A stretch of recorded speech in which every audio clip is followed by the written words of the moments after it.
Daisy. And I'm Terry. And this is the Monday Mindset Podcast, where we share things of interest to us and hopefully to you. So let's get started with episode number 283. And this week, it's Daisy's turn to share something with us. Daisy, what do you have?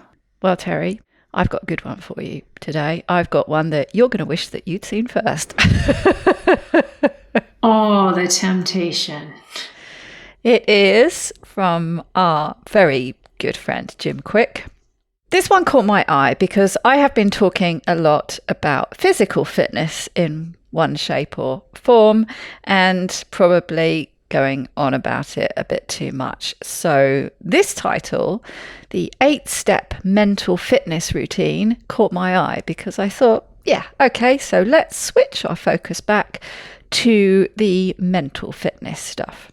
And we all like it when it's a number of steps or 4 key strategies or whatever it is. And he really does pack it in. It's a nice short, it's a 15-minute episode, and he packs those 8 in and he does all 8. Nice. And a lot of them are things that most of them actually are probably things that we've spoken about before, but not all. And he has a good way of saying it. So he starts off by just highlighting the difference between mental health versus mental fitness. He says mental health is more reactive. You're reacting to something, stress, burnout, whatever it is.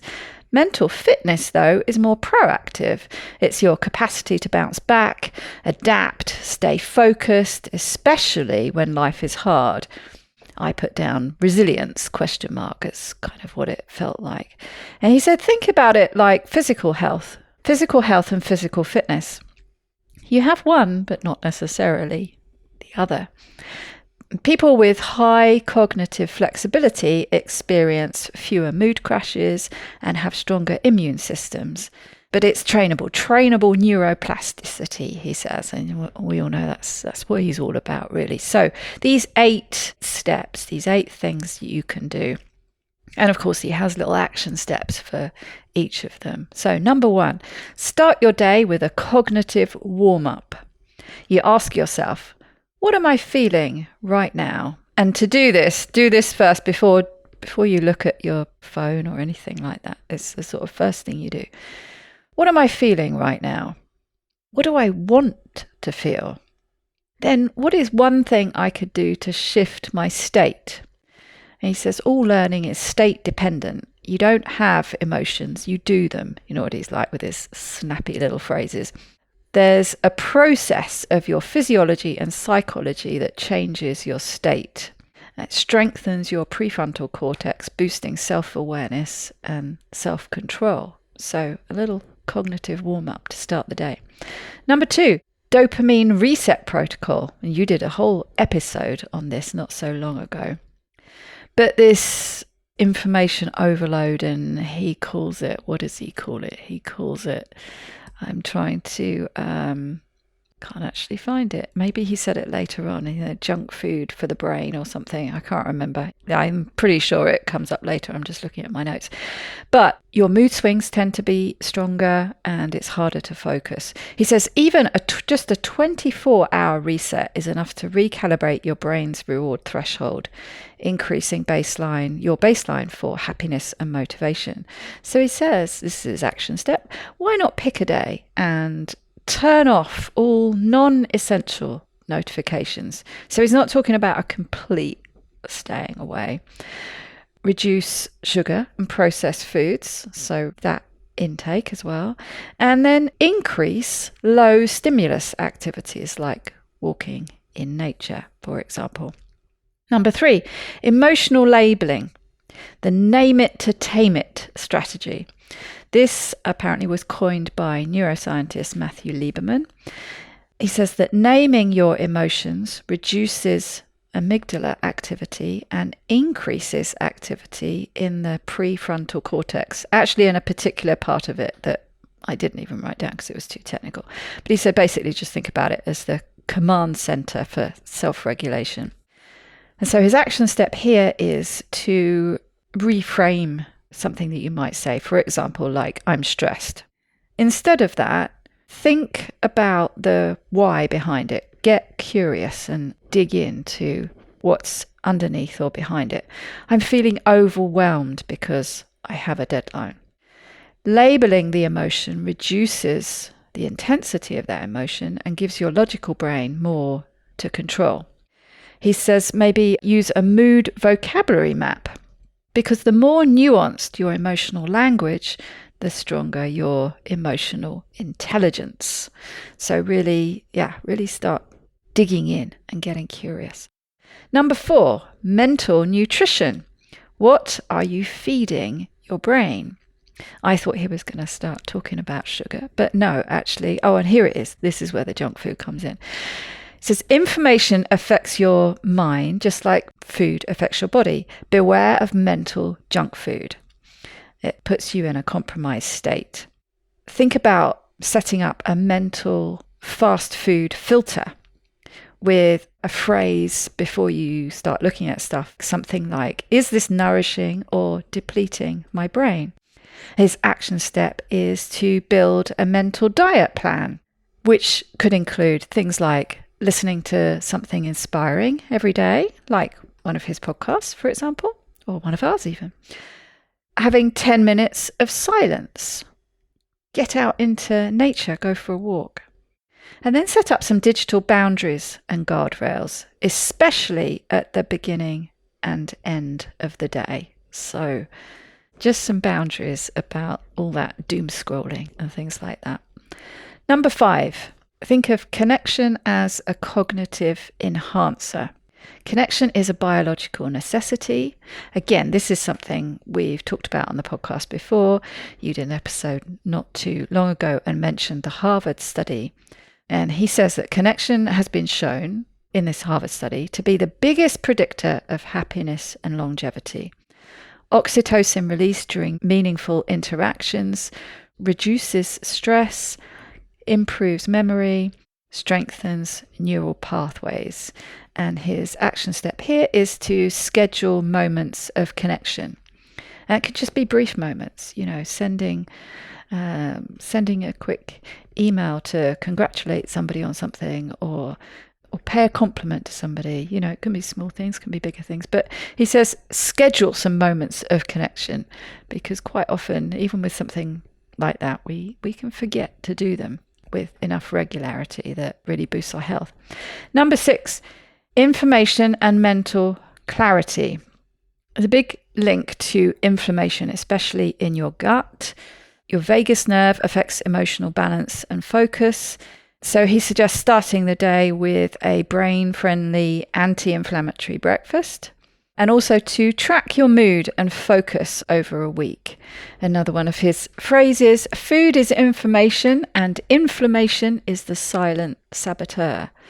So just track for a week. Number 7, somatic tools and body-based mental health. We often try to think our way out of emotional pain, but our body holds on to stress too. So he has some suggestions here to do some somatic breath work. And he does mention there's a link in the show notes to, there's a whole other episode somewhere where he talks about this in detail. Cold plunges. TRE, a different kind of TRE, tension and trauma release exercises. And his action step here is to do a 2-minute somatic scan, which is to sit somewhere quietly, scan your body and ask yourself where you might be feeling tension. Where am I feeling this tension? And you can maybe place a hand there, or just focus on that area and breathe into that space. And then he says you can literally shake out the stress. Another one of his phrases, as your body moves, your brain grooves. Or just sit and imagine the tension leaving your body with your breathing. And finally, number 8, AI and mood tech. And so he says, maybe try out some of the trackers and the AI tech. There are some mental health tools out there that can help track and raise awareness of what's going on throughout your day, throughout your week. his action step here is to try a one-line legacy. This is where you describe the impact you want to have in your world. Write it down and put it somewhere where you're going to see it all the time. And it says when your purpose is clear, choices become easier and your brain is more likely to tap into motivation. And it really helps you align with your values. This is something you've talked about before with having this. If you don't have this alignment, if your life isn't in alignment with your values, this is when a lot of problems can arise. So there you have it, his 8 steps. I thought they were good ones. I thought they were good things to have a think about. And it was triggered by, I think it was Mental Health Awareness Day. Though that's why he'd done this episode. But I really liked the idea of a mental fitness routine and a mental health diet plan, and really thinking about it. And just like we've been thinking about changing our physical fitness, to actually put some time and effort and thought into a mental fitness plan. Yeah, I like that term because it's not a way that I think about it very often, and it's more kind of all-encompassing rather than, pinpoint this little detail. One of the things I really like about the 8 steps is I think sometimes when we're trying to learn something or trying to evolve ourselves, we can get really hung up on the details and we can try and do deep dives into each one. And the way you described each of these, I think I can almost imagine there might be some more surface level ways I can approach it and some deep dive ways. And so to me, it's kind of like physical fitness. Sure, I can do one part of a movement to train my body to start learning how to do something. But I might not get into the deeper part of that movement for a couple more months or until I've built some more strength in one area of my body or whatever. That it's not like you have to jump into number 1 and complete it, and then you can do number 2. It's that each one of these are things that we can be doing something about. I'm guessing I can't do a deep dive on all 8 at once. But that's okay. All of these are important. And I can put some energy here. I can put some energy into this one. And like I said, from what you described, Daisy, it seems like there's benefit from any attention we give to them. Yeah. Even if we can't do a deeper dive right now. Yes, absolutely. And he's just giving you 8 different things to look at. Yeah, and they're all quite easy. And he kicked off with a really easy one. But like you say, you can take it at different levels. I'm thinking of your episode last week about the postponement strategy and, starting easy, starting with just putting off worrying about something for an hour, not trying to push the boundaries too much all at once. A TFM episode actually that I've just edited, which will probably already be out when people are listening to this, but it's a solo episode with Megan Ramos, and she is talking about the importance of making changes, especially this time of year, of focusing on your health and not just giving up when it's holiday season, but just starting with one thing. And she really encourages the listeners to pick one thing, however small it is. Pick one thing and stick to it. I think that's often the thing, and James Clear talks about the same thing, doesn't he? Starting small. Pick one thing that you know that you can do and that you can do consistently, and that's really going to be good for those little dopamine hits, increasing that motivation, getting those small wins under your belt is so motivating. That setting yourself up to succeed rather than to fail, rather than saying, oh, this year I'm going to be really good and I'm not going to do any of the the sweet things on Halloween, and I'm not going to eat all the kids' sweets when they bring them home, and I'm not think of all these really big goals, and I'm going to do this and I'm going to do that. No, pick something that you know full well that you can stick to and be consistent with that. And I'm thinking, Daisy, I don't remember, is it Michael Mosley, who had the program called Just One Thing that you've talked about before? Yes. Yeah. And again, I think sometimes we get these big goals and we then try to impose them on ourselves as if we have to tackle this huge transformation all at once versus focusing on one thing. And each of these 8 strategies that you talked about are valuable to be doing. Again, just, use your energy where you can put it. And you don't have to wait until you perfect one of these strategies before you can move on to the next strategy. Just sounds like there are things that we can keep developing longer term. I have found that a lot in my work with my personal trainer. Once you get kind of the basic moves down, there's nothing new. Mm. But there are so many ways you can change something. There are certain exercises that he has people do, not even ones that I'm doing per se right now, but you might do 10 reps of something at this weight, or you do 1 rep at this weight, but those achieve different goals. Same action, same movement, but able to do different things based on how you approach it. And that has been kind of a fascinating evolution for me in this round with this trainer. I think that's true of so many things in life. Some of us are always looking for the new thing, the new way, versus how can I tweak what I already know? How can I use it differently? How can I apply it in different situations? And I feel like Jim Kwik often gives things like that, not just in this episode that you're sharing, but that's kind of an overarching approach of his, that the things he teaches are really applicable in many areas in our lives.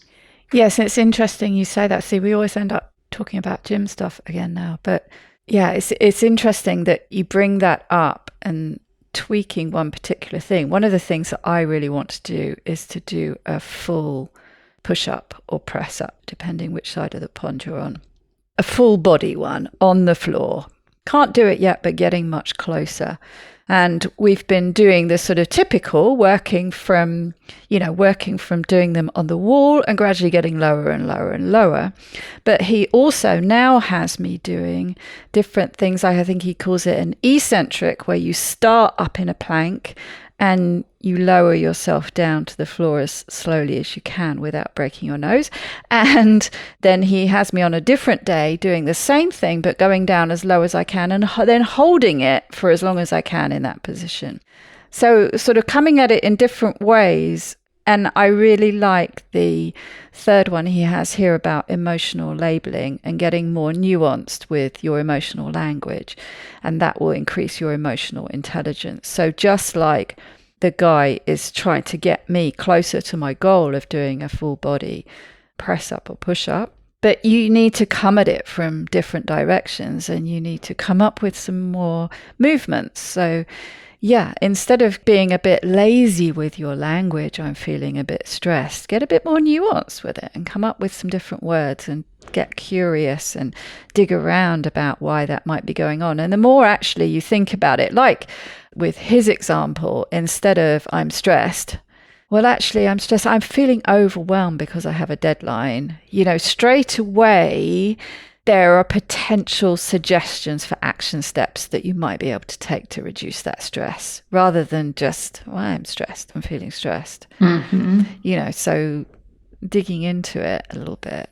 The other thing I liked about that one in particular is, and I won't remember the brain structure, and I think you mentioned he said something more detailed, but there is something about being able to kind of move from one activity in the brain to a different one.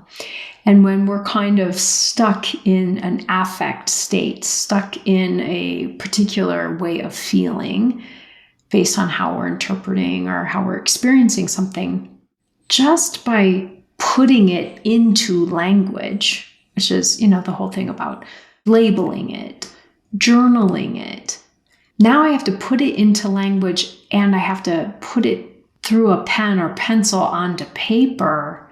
I've created a little emotional distance from it so that I am not quite as flooded by it. So you have to go into the logic pathways necessary to actually do it. Yeah.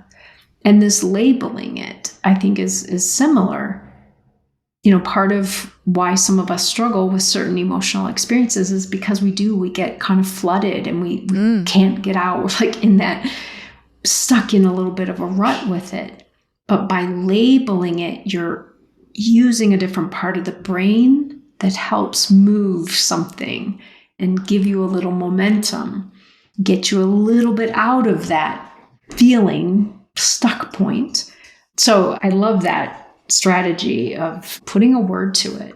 And I know some of us are really good at this and need to practice allowing the feelings, but it's intellectualizing it a little bit so that I can feel some momentum again and feel some agency. So I thought that one was really a helpful one as well. Yes, I just really like the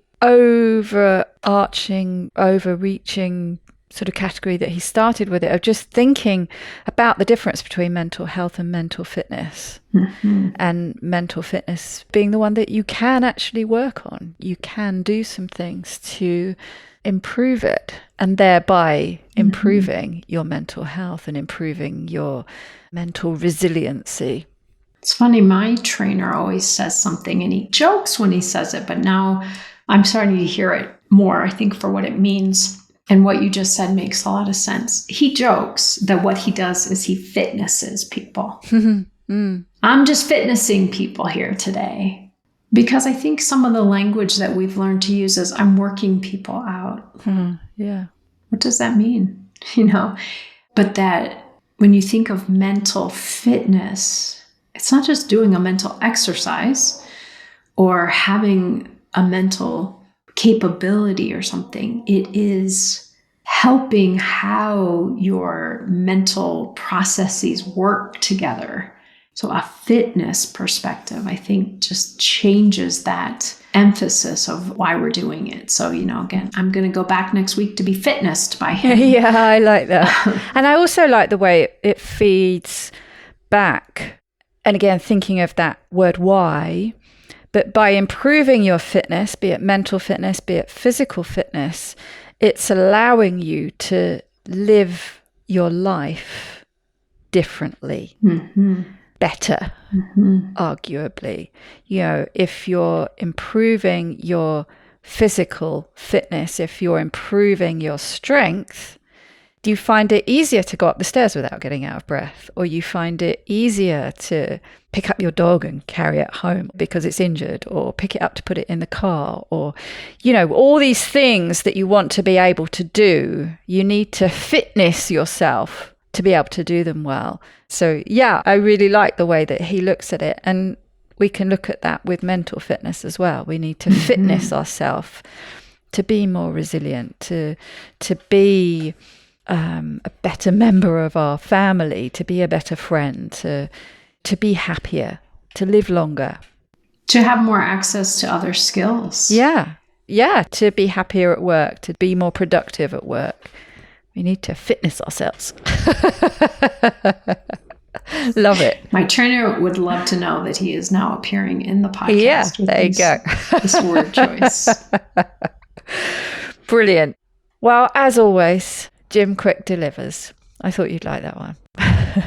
He always does. I feel like when you introduced at the beginning, our good friend Jim Kwik, I thought, out of all people, we should probably have him on sometime, because he is one of our most talked about, most beloved resources that we refer to. So he doesn't even know it. Jim Kwik and James Clear would be the the dream guests, wouldn't Absolutely. Absolutely. I wouldn't be able to say anything. I'd be like, Well, that would be the only problem. We'd just be sat there fangirling.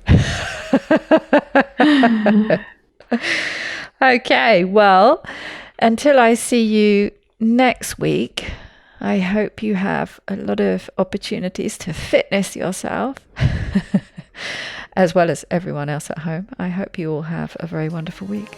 take good care, everyone.